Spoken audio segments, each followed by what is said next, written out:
The muscles passing by and the hips was giving side eyes. My surgery videos are the best surgery videos out there, period. Right, baby?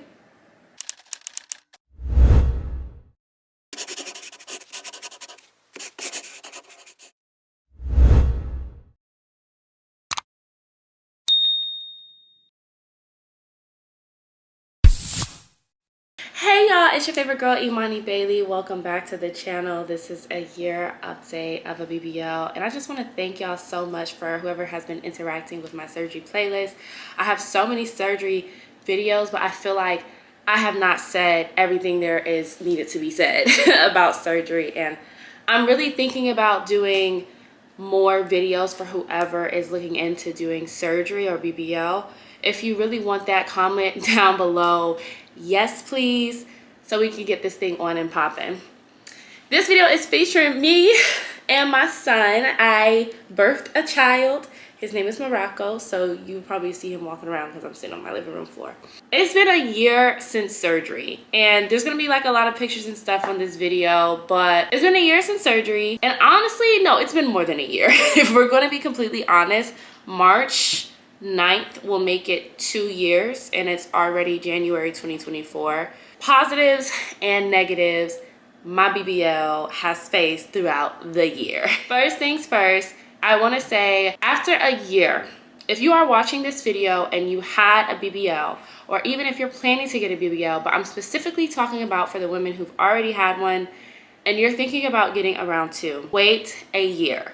And I know it sounds crazy, but wait a year and you will thank me later. I've learned from having plastic surgery that plastic surgery, although people call it a shortcut, is longer than you would expect it to be. It takes a year really to see your true results from surgery, and sometimes after that your body is still changing. And so I had made the mistake of looking at doctors to get a round 2 because my body was playing like tricks on my eyes, and I felt like I didn't like my body, or I just felt like I told the doctor to do the wrong thing and it wasn't necessarily the doctor's fault. And I ended up signing a contract, y'all. Believe it or not, I signed a contract with Dr. Chang. I also have a video you can check out here with the doctors and the prices that they've given me.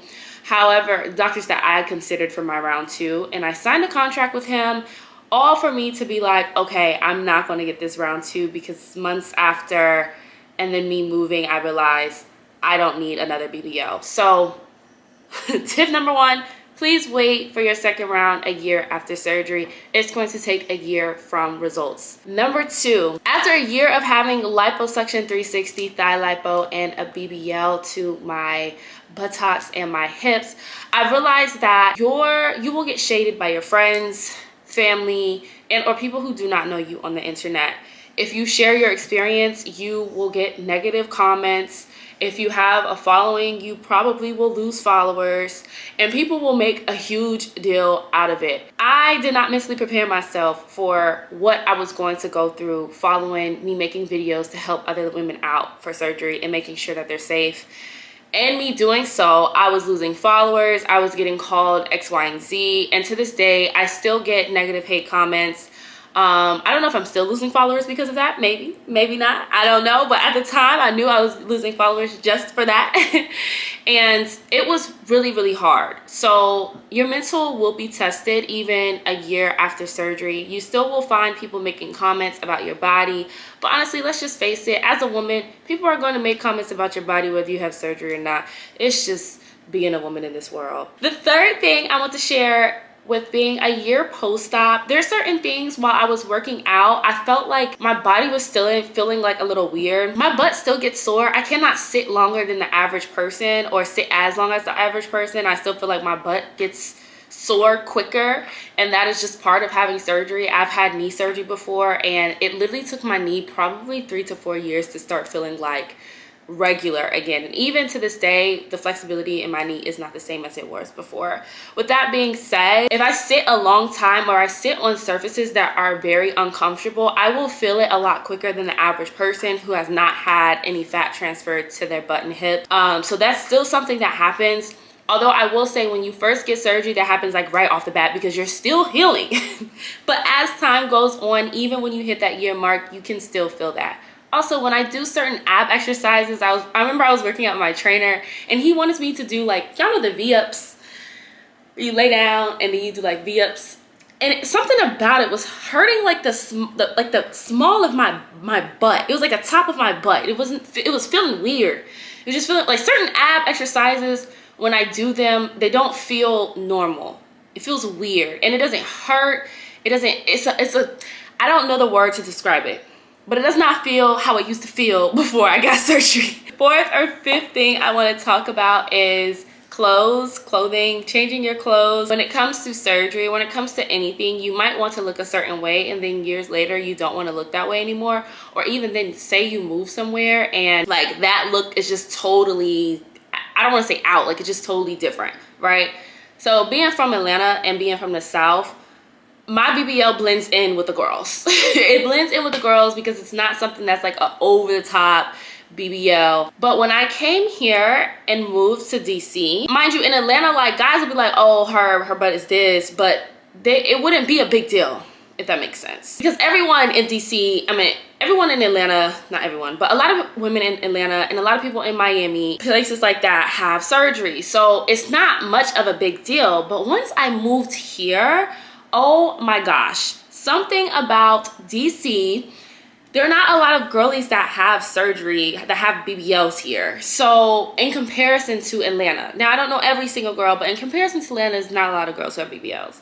And because of that, y'all, these men be acting like they've never seen a butt in their life. They make it like, oh my gosh, like, again, I don't even have a huge, so it opened my eyes up and it made me realize, and I was like, thank God I did not get that round two, because moving here has made me realize that depending on where you live, you will experience things differently based off of who's around there, if that makes sense. I hope I'm making sense to y'all, because it's night and day. Being from Atlanta and coming here, like it's literally night and day. You would think I am walking around like Barbie or something, or like Summer Walker or something. You would think I'm like looking like them. I'm not even looking like that. I'm looking very much normal.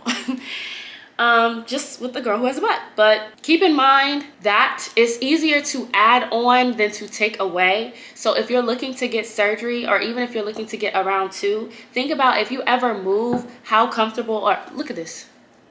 Please, sit down. This is why I haven't done YouTube videos in a while. You want to think about, if you're moving, are you going to be comfortable in this body? Because it's always easier to add than to take away.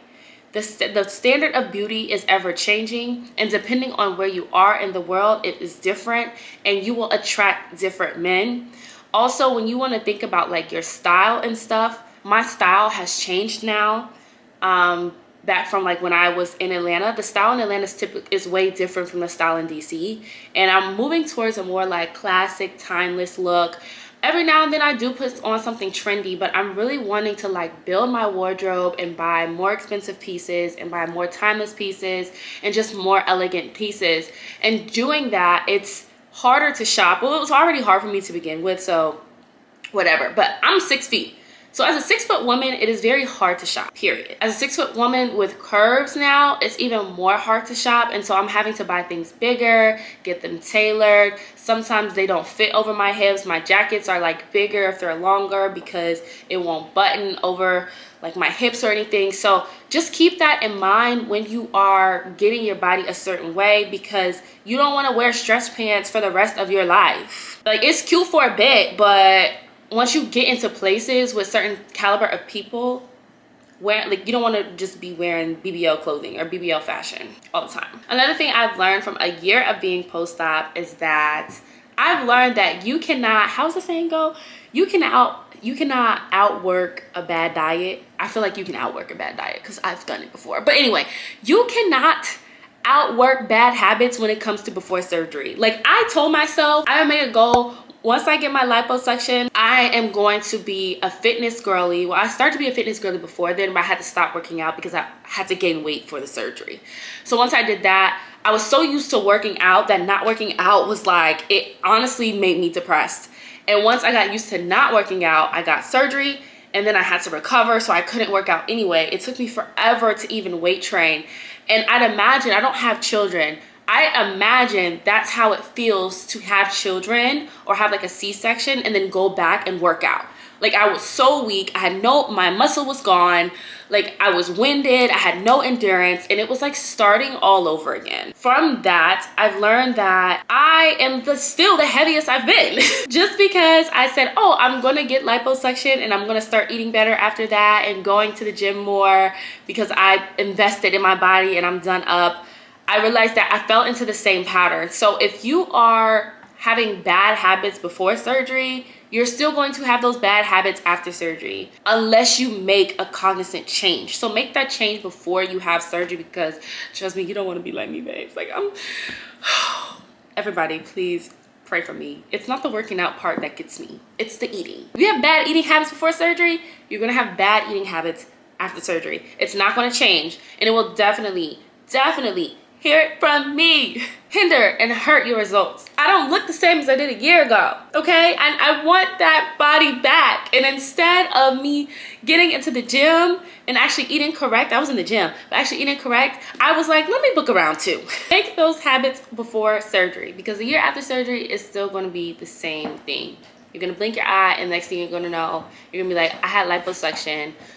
What happened? It's easier to, I feel like it's honestly easier to gain weight after surgery, because you're like, oh, I just got the lipo, like I'll just do a 10-piece this week or this day, and then the next day, and then the next day, and then the next week, and the next thing you know, you look down and you're like, wait a second, what happened to all the fat they just sucked out? Like, girl, new fat came. So some people do say when they gain weight in their butt, but I've kind of fluctuated around like a 10-pound mark. I haven't gained more than 10 pounds from when I went in from surgery, and I don't see that weight in my butt. I honestly feel like when I was skinnier, you could tell that my butt was bigger. I don't know, because like the flatter your stomach, the more you can see the projection. I feel like maybe it's a mental thing, but I do feel like when I was skinnier, my butt appeared to be bigger than what it is now. Well, I'll catch y'all in a couple months and show y'all. But I will insert some pictures of how I look now. If you follow me on my social media, you see my body anyway. If you follow me on TikTok, Instagram, and also my blog and my website.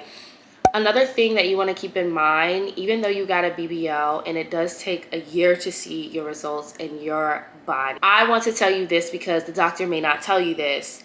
Your hip dips, if they are deep, will come back. Something about, I'm not a doctor, I don't know all the proper terms, but something about there not being as much blood supply in our hip area as there is in our butt area, that hips typically die. That's why when people get round twos, they're typically focusing more on their rounded hips. I've even known a girl that has had 3 rounds and her hips still have died each time. So if you're going in for surgery, like I was going in for surgery mainly for hip dip, please lower your expectations, because that can be you as well. Your hips more than likely will not survive a round 1. I promise you they will not. My hip dips are better. They're not 100% filled in. I thought they would be filled in. They started off 100% filled in. And as I healed, as the months went by, so did my hips. They went bye-bye. So keep that in mind. A year after post-op, your hip dips still probably will be dipping. Another thing you're gonna learn from surgery and how I feel a year after post-op is just loving the fact that I got surgery. I find myself, and it might sound crazy, but if you're watching this video and you're thinking about round 2, you can probably attest to this. I find myself going back and like looking at videos, watching my YouTube video, or even videos I have on my phone that I haven't showed you guys of my recovery.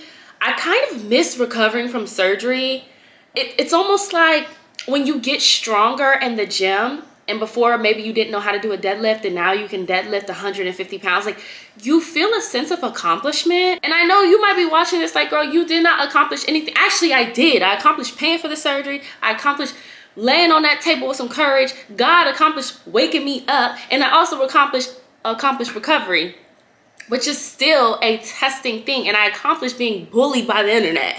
So, and in that time, I go back to like I don't know, like I kind of, it's like you want to do it again. And it's not even like I want a round 2, but I just want to go through, I want to relive that process again. I want to do it again. I wouldn't mind another surgery. It don't even have to be a BBL. I wouldn't mind going to go get arm lipo. It gets to a point where I can see where people can get addicted to surgery. You go and you're like, I'm not going to get addicted. I can see how easy it is to be like, you know what? Why not just get some more arm lipo? Why not get my nose done in Turkey? Why not get a face BBL by this doctor I saw in Chicago? Like, I start looking at things and I'm like, hey, I want to do this. And then I think about the recovery process. It sounds great. I haven't heard anyone talk about it because I've watched your BBL videos before, but I know the girlies are dealing with that. Just saying. So be very careful. If you've gotten surgery before, be very careful. It's a slippery slope. I don't think anyone wakes up and says they're going to be addicted to anything. So just be careful about that. So I do find myself reminiscing even though I'm a year post-op. Another thing about being a year post-op, I did celebrate my year being post-op. I'm celebrating my booty because I paid for it and it was an investment. And I'm pretty sure I've had a return on investment. If not, I should be close to it. So it was an investment. Some people put a down payment for a home and I bought a butt. Life is short, you know, dude, life is short, do what you want. Anyway, I celebrate my wins, and ever since I did surgery, I feel like I celebrate them more. Even if it doesn't pertain to surgery, I celebrate any wins more, and I think surgery has kind of pushed me to do that.